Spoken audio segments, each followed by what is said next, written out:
جو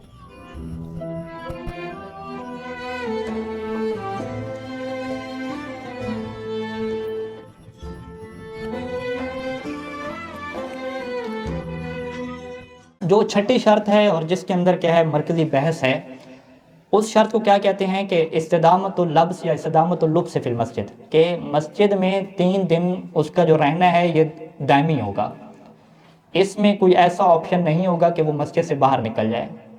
اور یہاں سے وہ بحث آتی ہے کہ کون سے کاموں کے لیے مسجد سے باہر نکلنا انسان کے لیے جائز ہے، ٹھیک ہے جی۔ اس میں وہ جو کام لکھے جاتے ہیں، آج ہم ان کی فہرست فقط پڑھ لیں گے، انشاءاللہ کل کے درس میں پھر اس کی کیا آئے گی، تفصیل آئے گی۔ یعنی 5ویں شرط ہمارے پاس کیا آ گئی کہ مسجد سے باہر نکلنا جائز نہیں ہے۔ اعتکاف کے صحیح ہونے کی شرط کیا ہے کہ وہ مسجد کے اندر ہی رہے گا، باہر نہیں نکلے گا۔ اس کے اندر بحث کون سی آتی ہے کہ کون سے ایسے اسباب ہیں، کون سے ایسے کام ہیں کہ جن کے لیے مسجد سے باہر نکلنا جائز ہے۔ ان کی لسٹ ہم لکھ لیتے ہیں۔ وہ منہاج الصالحین کی عبارت کے مطابق 9 کام کیا بنتے ہیں ٹوٹل، یعنی کلی طور پہ اگر بنائیں تو وہ 2-3 حصوں میں بند ہو سکتے ہیں، لیکن ہم 9 کام تفصیل سے لکھ لیتے ہیں۔ پہلے کام کو کیا کہا، تخلی کہا، یعنی واش روم جانا، ٹھیک ہے جی۔ واش روم جانے کے لیے وہ باہر جا سکتا ہے، کیونکہ مسجد کے اندر تو کوئی آپشن نہیں ہوتا ہے اس کا۔ دوسرا آپشن کیا ہے، غسل جنابت کرنا۔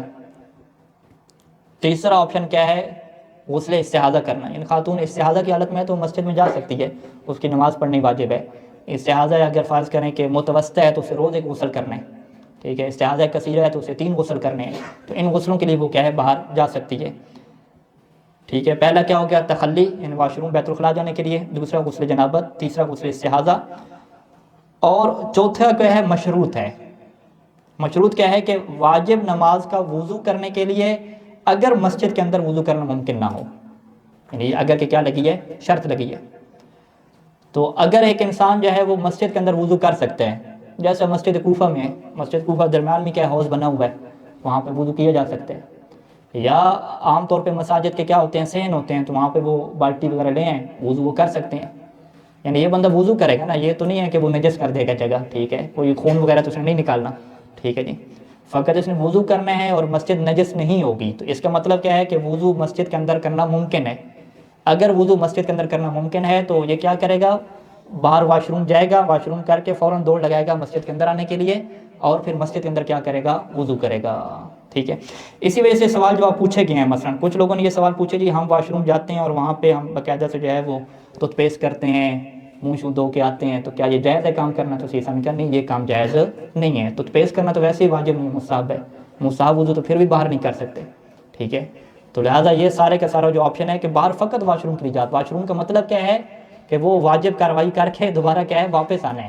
یہ نہیں ہے کہ وہاں پہ آپ کھڑے ہو جائیں اور بال بنانے لگ جائیں، چہرے بنانے لگ جائیں، گپ شپ، اور یہ چیزیں کیا ہیں انشاءاللہ تفصیل سے آئیں گی۔ تو چوتھا آپشن کیا ہے کہ واجب وضو اگر مسجد کے اندر کرنا ممکن نہ ہو، یا جو ہے وہ مسجد نجس ہونے کا خطرہ ہو، کیونکہ انسان کے ناک سے خون آ رہا ہے، یا وہ جو ہے وہ دانے وغیرہ اس نے بنائے ہوئے ہیں چہرے پہ، ان کو وہ خون نکالے ہوئے ہیں اس نے سارے، ٹھیک ہے، وہ نجس کرے گا، تو پھر اس کے لیے کیا ہے، باہر جانا ہوگا۔ اسی طریقے سے کہا کہ غسل جنابت کے علاوہ کوئی غسل واجب ہے جس میں مسجد میں رہنا ممکن ہوتا ہے، جیسے استحاضہ خاتون کا غسل ہے، یا میت کو مس کیا ہے، میت کو مس کیا، غسل مس میت ہے، یہ بندہ مسجد میں رہ سکتا ہے۔ اور غسل کرنا مسجد میں ممکن نہ ہو، اگر گرمیاں ہیں تو پھر تو ممکن ہے نا، بالٹی شالٹی لے آؤ، سین میں کیا غسل کر لے، کوئی مشکل تو نہیں ہے، ٹھیک ہے، کوئی نجس تو نہیں کر رہا مسجد کو۔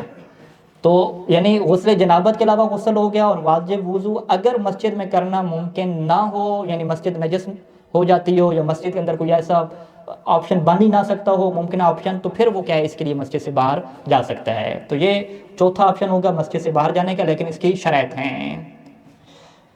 5واں، 6واں، 7واں اور 8واں، ٹھیک ہے۔ تشییع جنازہ، نماز جنازہ پڑھنے کے لیے باہر جا سکتے ہیں۔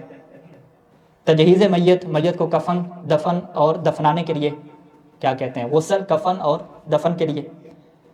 اور عیادت مریض کی عیادت کے لیے، اور نماز جمعہ پڑھنے کے لیے، ٹھیک ہے۔ یہ چند روایات ہیں، ان کی وجہ سے اس کی کیا ہے، اجازت دی گئی ہے۔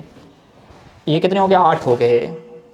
اور 9ویں آپشن میں ایک کلی قانون ہے کہ ہر وہ ضرورت جو معاشرتی انسان کی ضرورت ہو، کوئی شرعی ضرورت نہیں، معاشرتی طور پہ ضروری کام ہو، اس کے لیے انسان جا سکتا ہے۔